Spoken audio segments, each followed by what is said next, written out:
Today, we're going to talk about the 2021 Scientific Visualization Contest. And this contest was a partnership between IEEE, so the famous large international professional organization, and Compute Canada and WestGrid. Both sides, IEEE on one side and Compute Canada and WestGrid on the other side, have a long history of running scientific visualization contests. IEEE has been doing this since 2004, and then Compute Canada and WestGrid independently have been running the visualization contest for the past 5 years. So a couple of years ago, I approached the folks at IEEE and suggested that perhaps in 21 we can host the SciVis Contest for them, and they agreed. So this collaboration started. And the data set, so before I go into the data set, so why do we run the scientific visualization contest in the first place? So as you know, Compute Canada and WestGrid in particular are in business of providing services and hardware and facilities in high performance computing and more generally in advanced research computing. And one of the things that we do is provide help in scientific visualization. So one of the goals of this contest was to advertise and teach scientific visualization tools and techniques to Canadian researchers as part of our support program. Also, showing nice visualizations helps educate public and popularize science to public. And of course, if we teach advanced scientific visualization tools and techniques to researchers, this also in turn helps advertise science behind these data sets. Personally, for me, the most interesting part is crowdsource for innovative visualization ideas. A lot of the tools that you will see today, they are open source, generally available tools that anybody can use, but the trick is really to come up with novel workflows that nobody else has ever thought of. And today you will see a lot of examples of that.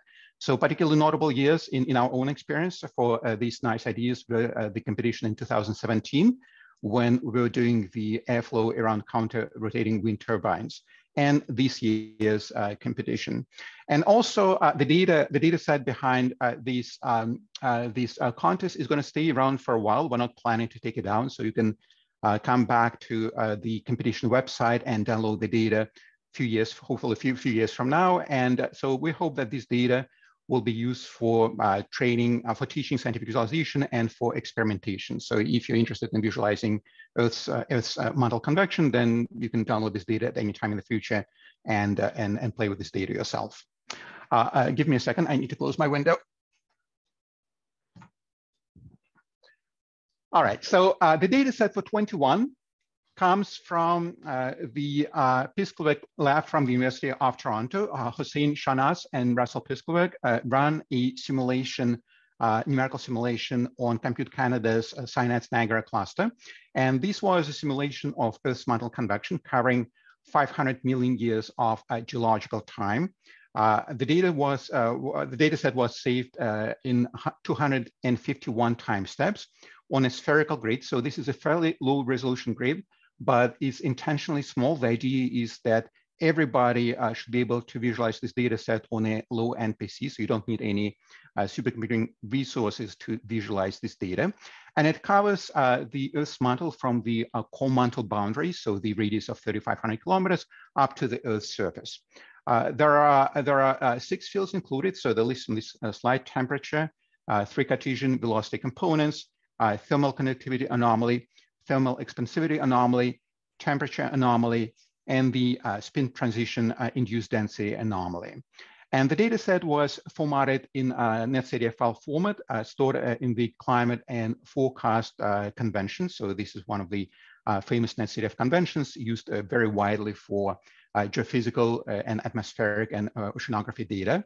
And it was stored in single precision. So the entire data set, all 251 time steps, are 80 gigabytes compressed. So that means that if you uncompress this data and if you try to visualize a single time step, the time step will be roughly 400 megabytes, which is not a lot. So you can really do this on a laptop or a low-end personal computer. And we also provided recipes to read the data set in ParaView and also in Python using the XArray library or the classic NetCDF4 library. So the data set covers complex convection in the Earth's mantle. And there are a couple of phase transitions that are very important to understand what is going on in this simulation. So the first phase transition takes place at roughly 660 kilometer depth. So it's an endothermic phase transition. So the phase transition that requires some energy. And you can see this phase transition here in the cross sections. So roughly at 600 kilometer depth, you can see that there's something interesting happening. But the goal of this numerical simulation was to see how the second, so it's a newly suggested transition, the ion spin transition in the mid mantle at 1600 kilometer depth, how it can affect the flow patterns. And so this transition, ion spin transition, it corresponds to the flip of the spin in the ion atom. And it occurs in two minerals that together account roughly for 95% of the volume in the mantle. And basically it changes the density, the thermal conductivity, thermal expansivity, and resistance to compression in these two minerals. So if you can see an example here, these are very quick visualizations that I provided at the start of the competition to all participants.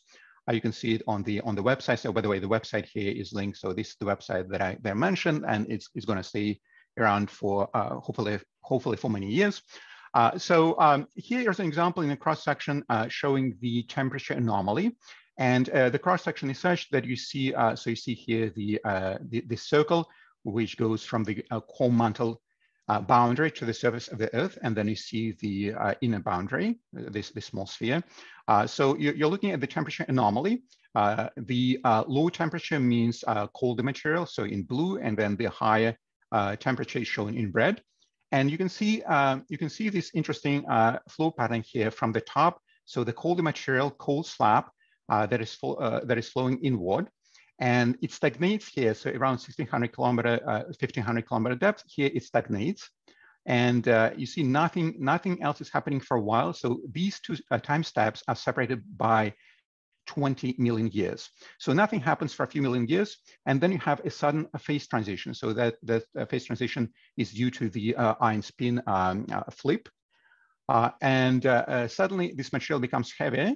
And then it goes deep into the low mantle, right? So this is a sudden avalanche that is caused by the ion spin transition in these minerals. And similar effect is happening in the hot rising plumes. So you see similar stagnation and sudden acceleration of the hot rising plumes coming from the core mantle boundary. So we asked participants in this competition to visualize these flow patterns. So we're looking at cold materials, cold slabs, cold material descending from near the surface areas. And these can get stagnated and diverted horizontally at 660 kilometer depth, and also at 1600 kilometer depth. So the two depths where these two respective phase transition take place. And also you're looking at, you want to look at the hot rising materials that also experience similar phase transition and very complex flow patterns. And we also asked participants to visualize the correlations between the state variables. So things like thermal expansivity, other three-dimensional field variables, and the flow patterns. And one of the requirements in the contest was that participants had to use could use only open source tools, so that at least theoretically the visualizations can be reproduced by everybody. Here's the timeline for the competition. The data set was announced back in October of last year at IEEE's 2020 conference. And from that time, anybody could download the data set and start working on it. So participants had roughly 9 months to work on this data set. The deadline for submissions was July 31st. And then in August, we had a team of 7 judges. So it's an international team of 7 judges. Some are domain scientists, some are visualization experts from several different countries, looked at the submissions. So every judge had to review all submissions. This way we didn't have any biases. And we picked the winner on by the end of August. So on August 31st, the winner was notified. And then we actually accepted all submissions were good or excellent. And we accepted all submissions to present at the IEEE conference and on October 28th this year, so a couple of weeks ago, where we officially announced the winners. So we had 7 submissions in the end, very interesting and very different submissions, 2 from Canada, 2 from Germany, and 3 from the US. And the first place award went to Tim McGraw and Michael Eddy from Purdue University. The best cover visualization award went to Lucas Tamer, Peter Coppin, and David Stemman from the University of Toronto and Akkad University, also in Toronto. Best Interactive Visualization System Award went to Jonathan Fridge and collaborators. So it's a team of 6 folks from the German Aerospace Center. And then the Innovation Award went to Tim von Hahn and Chris Machewski from Queen's University in Ontario. Here's the slide showing the range of tools. So I'm going to go through all the winning submissions in more detail, but this is just a quick glance at the tools that we used in the submissions. So the usual suspects, ParaView and Visit, of course, there. A lot of folks use ParaView, and one submission used Visit. One of the submissions relied entirely on a custom C++ code with OpenGL. So the code is not open source, but the ideas there can actually be used in ParaView or Visit or any other open source tool. Cosmos Scout VR is the open source package that was developed by the German Aerospace Center. So it's a virtual solar system for planetary exploration. And they wrote a custom volume rendering plugin using Intel's Osprey ray tracing library. So one of the submissions was using machine learning to approximate result, to build an approximate model where you can study the flow patterns without looking at the full scale, full resolution simulation. One of the submissions used VDK-M. So VDK-M is an alternative implementation of VDK for multi-core processor architectures. So for modern multi-core CPUs and for GPUs, 2 teams used a TTK topology toolkit to find critical points and use them as in the analysis, for example, as seed points for drawing streamlines and stream tubes.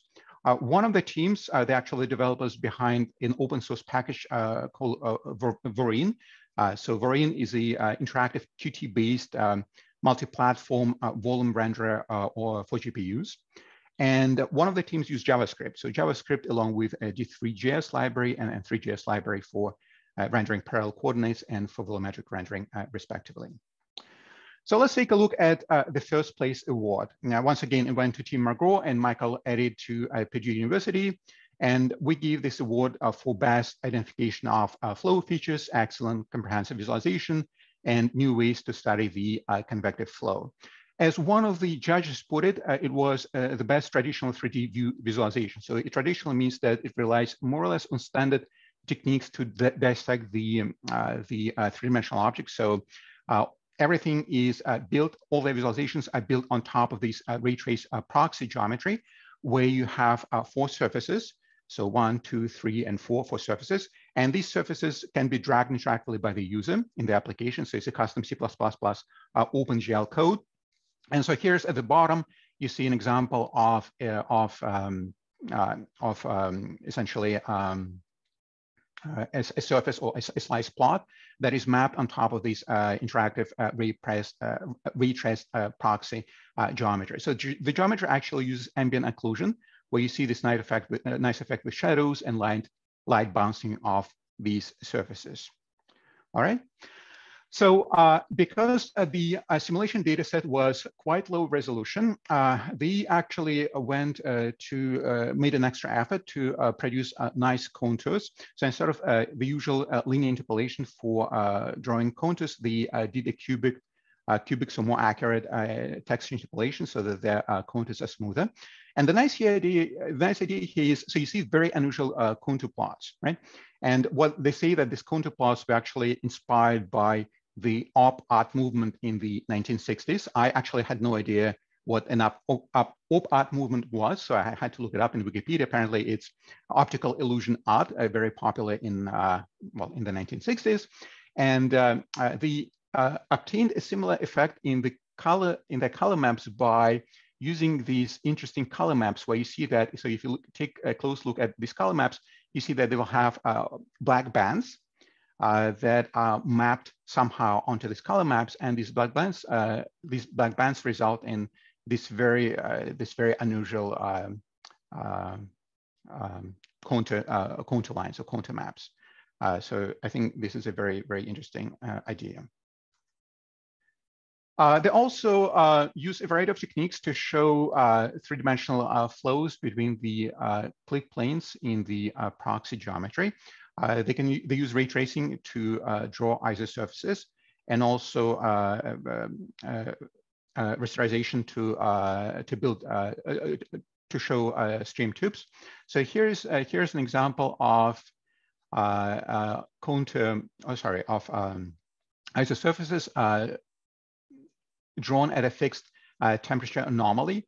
So at a fairly low temperature anomaly in blue, and this shows cold material descending from the top into the mantle. So these are the cold slabs, and this is all based on ray tracing. And here at the bottom in the lower right corner, you can see a visualization of stream tubes. So the stream tubes here also correspond to the cold slabs. So you can see that there is stagnation at 660 kilometers, so a lot of horizontal flows, and then some of the stream tubes extend much deeper into the mantle, and these correspond to avalanches of cold material deep into the Earth's mantle. They also rely heavily on surface LICs. So LIC stands for line integral convolution, and it's a fairly standard technique for drawing isosurfaces, but of course, the devil is in details. So how exactly you set up the parameters for surface line integral convolution might give you a very distinct picture. And it's actually quite labor intensive, but I think they get a very nice result. And so here in their surface LIC, you see these convection patterns. You see the convection cells, right, in between the long streamlines. Also, so all of these visualizations can play back in time. And if you go to the visualization to the SciVis Contest webpage, there I provided the links to their full presentation, so you can actually play back a lot of these visualizations in time. But another thing that I really like is that in order to show, so the problem with this three-dimensional view is that a lot of stuff is happening somewhere not close to your eye, so somewhere behind the structures that you see on the screen. So it's very difficult to see the full picture of everything that is happening in the Earth's mantle. And to circumvent this problem, they rotate the the quarter volume at a fixed time, so there's no time evolution, to explore the full 3D structures in the mantle. So here I'm going to show a clip, and unfortunately, because I'm showing the clip through Zoom, it might appear the playback might not be very smooth for you. I'll play it back a couple of times, but if you want to see a smoother video, then you can always watch the recording of this webinar. So the recording is going to be posted in a couple of days on our website, same website where you can find the slides right here at the bottom, bit.ly/these pages. And also you can watch this video at the it's linked from the results section on the competition website. So this is fixed time rotation, just to show all three-dimensional features. So I think they do in this competition, in this submission, they do a very nice job of highlighting the descending cold slabs and rising hot plumes. So for example, using surface LIC and selecting, highlighting the regions of interest, they show here the cold descending materials, so cold slabs descending from the surface to the first phase transition. And then these flows stagnate, so they don't penetrate any further, except for several regions where there is a sudden avalanche going through the mantle, right? So here you also see the stagnated material. And it's a similar effect with the hot rising material, where you see stagnation here, you see stagnation here, and then you see this very nicely with the stream tubes, right? So this is the cold descending material, and here the hot rising material, and you can actually see the collision between the two flows, right? And here's the hot rising material shown against the surface LIC map. All right. So the second submission was from the Canadian team from University of Toronto and Akad University, Lucas Stamo and collaborators. And we really love this visualization, so we gave it the Best Cover Visualization Award for using the three-dimensional cartographic, so weighted projection to provide a full and immersive view of the mantle processes that is not possible in the 3D spherical geometry. So what I was just talking a few minutes ago about occlusion, it's very difficult in spherical geometry. It's very difficult to see everything that is happening at once, and they provide a nice solution for this. And you also for using warp planes in the same projection to show several variables side by side. So this team showed us 4 different visualization approaches. One is a 2.5 dimensional view to reduce occlusion. So basically here you're showing a bunch of 3-dimensional objects in a projection on the screen. Then multivariate glyphs to show correlations. The cartographic projection that I'm going to show in detail in the next slide. And then the extruded 4-dimensional view to show time involution. So I love the most the idea to unveil the spherical geometry onto a 3-dimensional flat geometry. And this solves actually quite a lot of problems. It helps you alleviate occlusion because now things are not blocked by the core. You can actually see everything as it's happening at once. And especially it's very easy to see when stagnated regions move out of sight. Also, there is a very well defined up and down direction. So you can see the downward and upward flows very easily. So this unwrapping was done with the usual standard Python library, Cartopy Python library. And then visualization was done, I think, in peer review. And the second idea in this precise visualization was to add cross planes and warp them proportional to relevant thermodynamic variables. You can actually see the correlation, for example, between the flow and one of the thermodynamic variables, such as, I think they use, thermal conductivity. So let me show you the movie. And here they take this geometry, so the usual Mulwady map, and then they extend it into 3D. So unwrapping the spherical geometry. And so here we see the rendering of coal slabs flowing downward from, so blue, shown in blue from near the surface. And also you see the hot rising material shown in red. So it's actually the volume rendering of the temperature anomaly variable. So really, really simple idea, but fantastic. Makes it very easy to see what's happening everywhere at once. And then the second idea was to add these planes, cut planes, and warp them by a thermodynamic variable. So in this case, we see warping by thermal conductivity.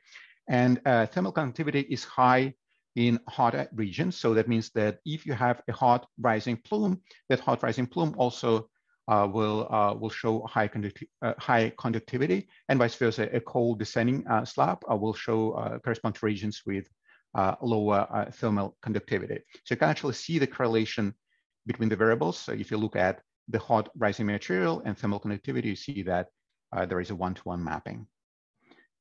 And now we see a a zoomed in view, which really places you into these visualizations. So you feel like you're really looking at things in detail. So really fantastic visualization.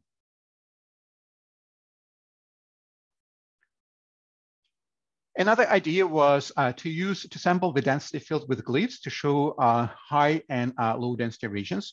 So the heavier or dark glyphs represent regions of low buoyancy, basically dense or positive density anomaly regions. So these are heavy regions that either stagnate or sink down into the mantle. So here, for example, if you take a look at this slab, you see that these heavier glyphs correspond to the downward avalanche, so the material flowing into the mantle, whereas lighter glyphs represent regions of high buoyancy. So these lighter glyphs mean that you have a cold slab, but it stagnates and it's not yet experiencing, well, it's about to experience the phase transition, and then the material that went through the phase transition actually flows inward. And the same for hot rising plumes. So light material correspond to upward, light glyphs correspond to upward flowing material, and then this plume stagnates right here, where you have the darker glyphs. And if you want to see the this in animation, then you can go watch the this presentation on the competition website. Another idea is to display time involution in a single image. So what they do here is they take three-dimensional isosurfaces, so thermal, for example, thermal anomaly isosurfaces, and they take each fixed time snapshot and compress it onto the two-dimensional plane, and then they stack a sequence of these two-dimensional planes in time. So here you see time evolution going from the start of the simulation towards the end of the simulation, and you see a lot of rising plumes and descending coal slabs. And it's kind of difficult to see here both things at once. So in the image on at the bottom shows just the hot rising materials, and you see that there is a one-to-one correlation between the glyphs shown in the previous page and the evolution of these hot plumes. The best interactive visualization award. Oh, by the way, before I go there, so I want to say that Lucas, so the lead author in this visualization, in this submission, is actually here. And if there are any questions, I think we'll pause here for a minute. So feel free to ask any questions about this visualization, and Lucas promised to answer them. So if you have a question, feel free to unmute yourself or type a question into the chat.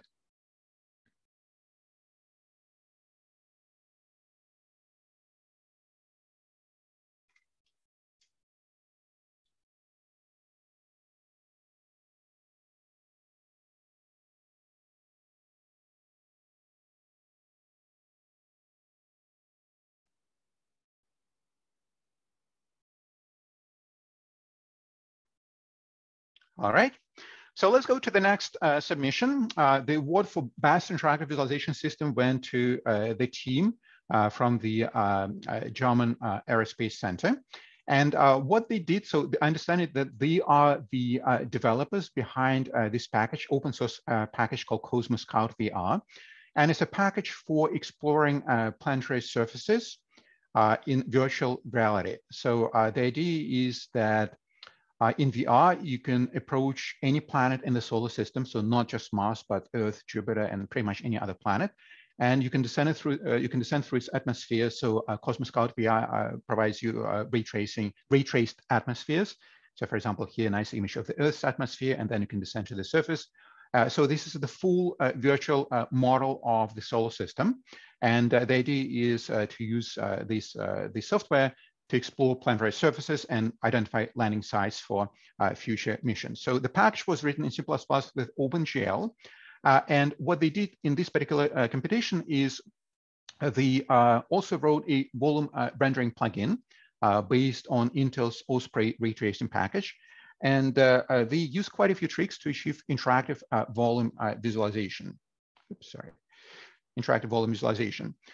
So in a second, I'm going to show the movie, but basically the idea is that the application is rendering at the frame rate of your screen. So for example, if your screen is running at 60 Hertz, then they try to provide a smooth rendering at 60 Hertz.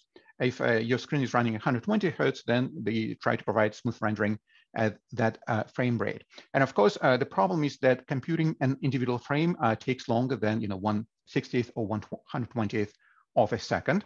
And so the way to circumvent this problem is before they can compute. So when you're looking at a static picture, it's high resolution. And then let's say you try to rotate your object in 3D, and then you want to render it quickly. So before the first frame is available, what they do is they use image warping, image-based warping. So basically they take the image from the previous frame and they try to warp it in 3D to mimic whatever interaction you do with your mouse and keyboard. right? And then when, so you watch this for a few tens of milliseconds. And when the first frame is ready, the first low resolution frame, that frame is rendered instead of the warped image. And then once you stop rotation in Osprey, Osprey uses progressive rendering, so basically multiple passes. And when you stop rotation, your image becomes better and better because Osprey has many more ray tracing passes, and the quality of your image improves. So here's an attempt to, so I'll show this through Zoom to show how well it plays back. If you watch this in recording, you can actually see this effect. So especially if you look at low, these halos showing the material on the periphery, you see that whenever you start rotation, you see image warping. So you see instead of a new image, you see that the previously rendered image gets translated or rotated a little bit. So it's kind of mimicking rotation. But then the new image is ready, and then once you stop rotation, the image gets better and better due to progressive rendering in Osprey with ray tracing.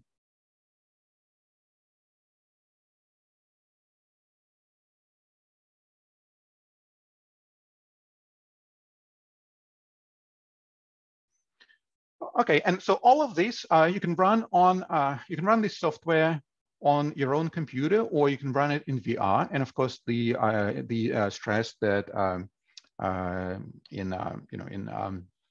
at universities, in large labs, you can run this software in VR.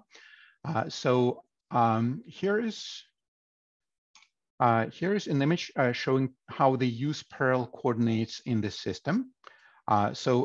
Here we start by looking at the volumetric rendering of temperature anomalies, right? So you see cold material in blue, you see hot material in orange.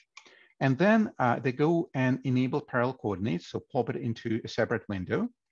And then they interactively brush on one of the axes in parallel coordinates. So here you have multiple variables, x, y, z, altitude, radial velocity. So now they're selecting high radial velocity.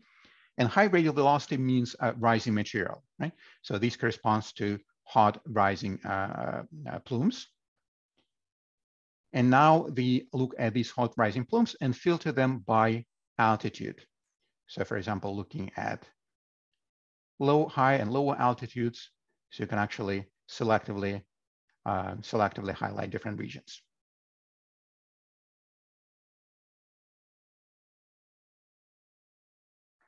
And you can see correlations between different scalars.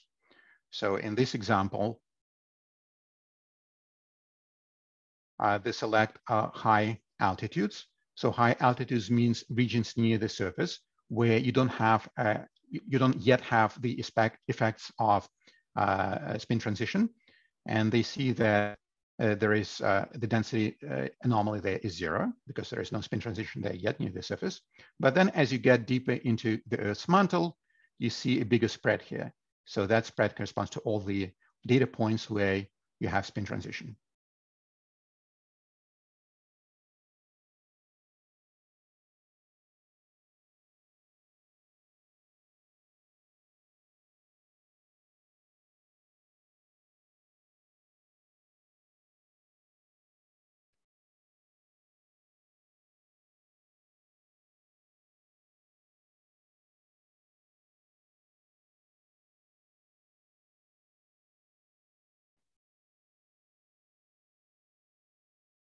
So in general, it's really nice idea to use parallel coordinates to identify features and see correlations between variables, especially when you can highlight different variables in these parallel coordinates at the same time. So here, for example, you see two images on the left and on the right. On the left, they try to visualize cold sinking slabs. So basically, they select regions filtered by non-positive radial velocity. So that means material either flowing horizontally or downward.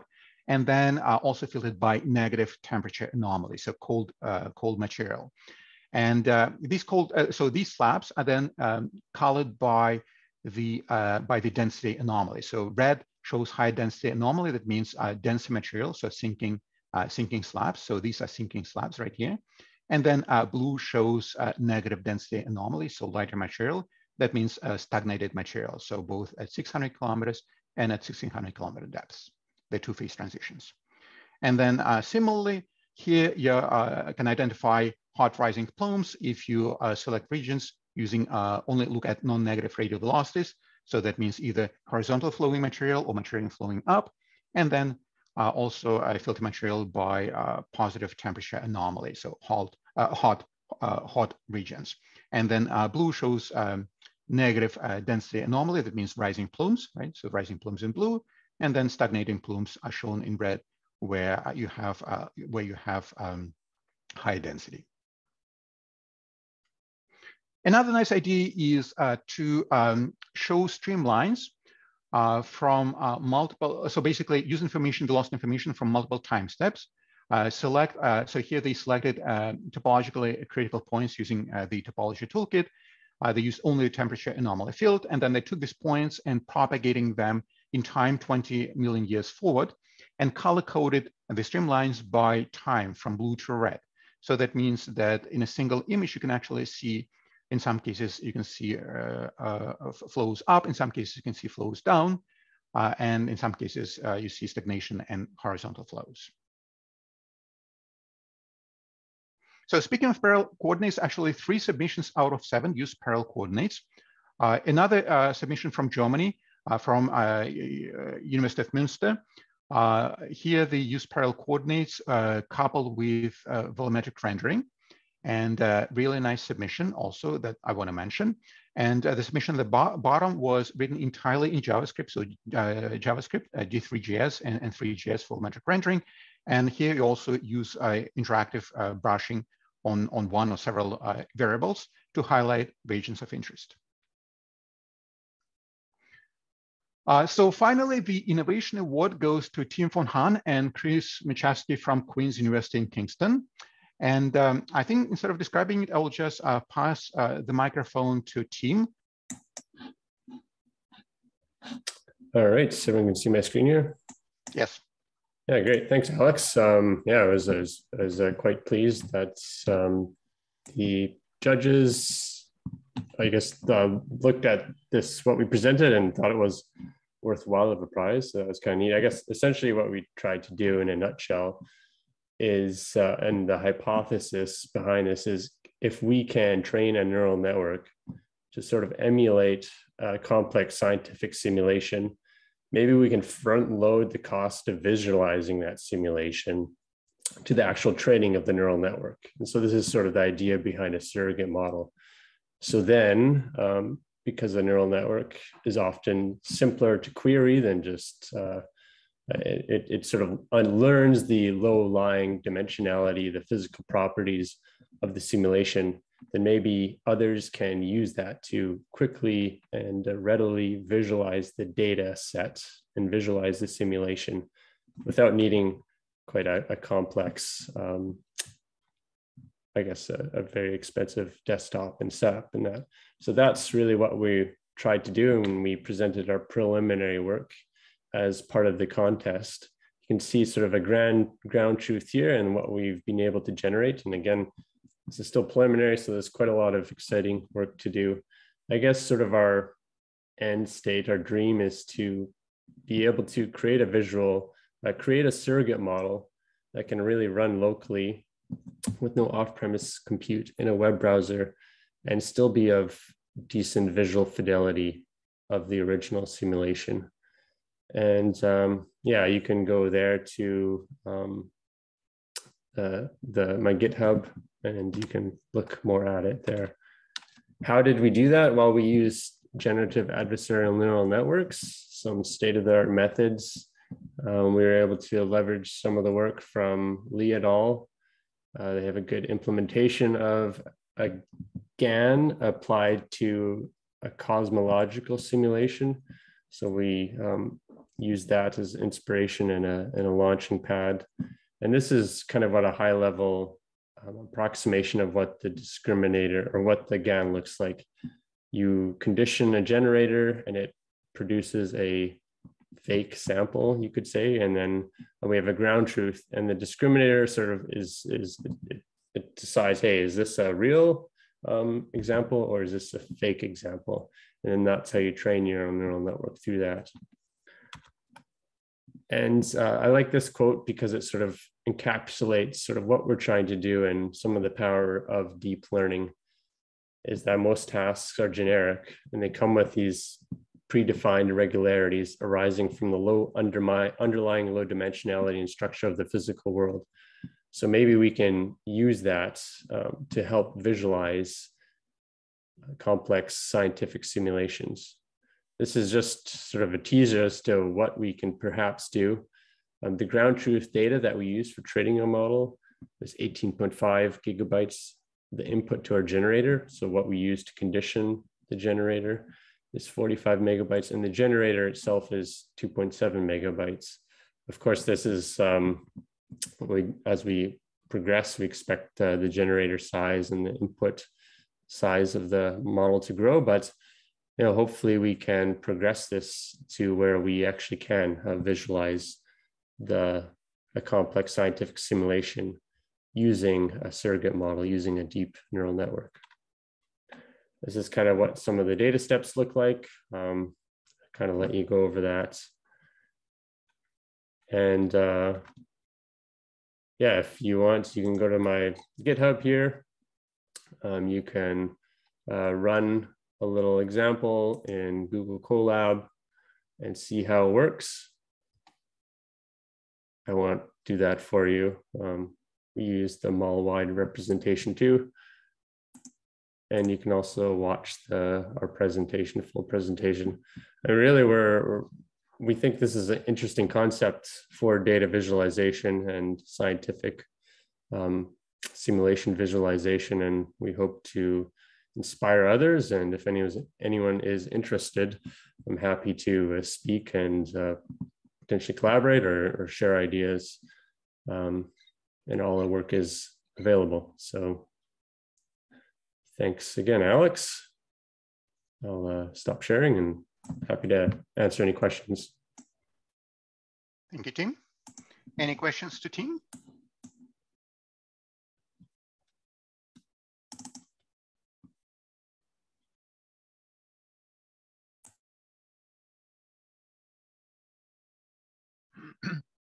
So I started sharing my screen again. Hopefully you can see it. So yeah, I guess the question, the main comment I have is on the outcome of self-organization in the model, and so how well it helps to identify three-dimensional flow features. So for example, is there a one-to-one correspondence between the rising material and descending material in the real simulation and in this in this model? Yeah, like right now, you can just look at that little picture there. You can see the ground truth and the generated. You can see that, there is some similarity, but the finer features, we can generate them, but they don't always correspond with where they should align. So I think there's still quite a lot of work to do. One thing I didn't really do in building the model, which is something that can be added, is sort of training your model with past history in mind. So using recurrence or using integrating a long short-term memory LSTM into it. So there's quite a lot of work that can be done. I'd say this is kind of a first stab at things. And I think it's interesting because there is this wealth of data out there and these really fascinating simulations. So why are we using deep learning as such, just on generating fake faces, when we can be using it for to help the public, visualize these interesting data sets and hopefully make it easier for them. So, yeah, I don't know if that helps, but yeah, it does. Yeah, thank you very much. Yeah, no, it answers my question, and I think it's very interesting work. So it requires a lot of, my understanding is it requires a lot of CPU cycles for training of the model, and you had to actually downsample the model quite a bit before. Exactly. Before Yeah. you could work on your PC. No, and it does. I mean, and there's so much work and exciting stuff that can still be done. So, yeah, thank you. All right, excellent. Thank you. Okay, so this brings us to 2022. So the next year's contest was announced 2 weeks ago at the ISSVIS conference, and the data set for next year's contest is forest fire simulation from Lawrence Livermore National Lab.